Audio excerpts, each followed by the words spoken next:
మహేష్ బాబు రాజమౌళి దర్శకత్వంలో రాబోతున్న cinema SSMB 29. అయితే ఈ మూవీలో మహేష్ బాబు లుక్ మామూలుగా లేదని చెప్పుకోవచ్చు.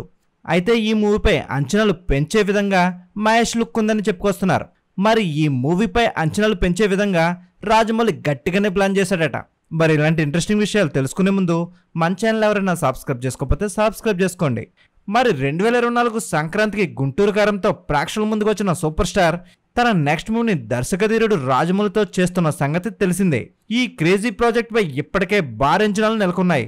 ఈ సినిమా షూటింగ్ ఎప్పుడు మొదలవుతుందని మహేష్ అభిమానులతో పాటు ప్రపంచవ్యాప్తంగా ఉన్న సినీ ప్రేమికులు కూడా ఎంతో ఆసక్తిగా ఎదురుచూస్తున్నారు. అయితే ఇప్పటికే స్క్రిప్ట్ వర్క్ కంప్లీట్ అయిందని, త్వరలో ఈ సినిమా షూటింగ్ మొదలు కానున్నట్లు సమాచారం వచ్చింది. అందుకు జక్కన్న ఫుల్ ప్లాన్ చేస్తున్నారట. ఇటీవల దుబాయ్ నుంచి తిరిగి వస్తూ హైదరాబాద్ ఎయిర్పోర్ట్లో మహేష్ బాబు, నిర్మాత KL నారాయణతో కలిసి రాజమౌళి కనిపించారు. దుబాయ్లో ఈ సినిమా సిట్టింగ్స్ జరుగుతున్నట్లు తెలుస్తుంది. SSMB 29 టీంకు సంబంధించి మరో ఫోటో కూడా బయటకు వచ్చింది. ఇందులో మహేష్ బాబు, రాజమౌళితో పాటు మరికొందరు ఉన్నారు. దీంతో ఈ పిక్ను మహేష్ ఫ్యాన్స్ వైరల్ చేస్తున్నారు. మరి కొత్త లుక్తో మహేష్ ఖతర్నాక్గా ఉన్నాడంటూ కామెంట్లు పెడుతున్నారు. లాంగ్ హెయిర్తో అదిరిపోయారని చెప్పుకొస్తున్నారు. ఇక Mahesh Babu, Rajamouli pics, videos social మీడియాలో తెగ చక్కర్లు కొడుతున్నాయి. దీంతో చక్కన్న ఏదో గట్టిగా ప్లాన్ చేస్తున్నాడని అభిమానులు అంచనాలు వేస్తున్నారు. అయితే త్వరలోనే ఏదో క్రేజీ అప్డేట్ ప్రేక్షకుల ముందుకు రానుందని సినీ ప్రముఖులు చెప్పుకొస్తున్నారు. ఈ సినిమా అమెజాన్ ఫారెస్ట్ బ్యాక్డ్రాప్లో తెరకెక్కనుందని తెలుస్తుంది.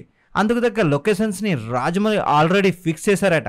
ఈ మూవీలో మహేష్ క్యారెక్టర్కు హనుమంతుడితో సమానమైన లక్షణాలు ఉంటాయని ఆ మధ్య వార్తలు వచ్చాయి. అయితే అడవుల్లో మహేష్ బాబు అసమాన శక్తులతో పోరాడే ఒక వ్యక్తి చరిత్రలో కనిపించబోతున్నాడని టాక్ వినిపిస్తుంది.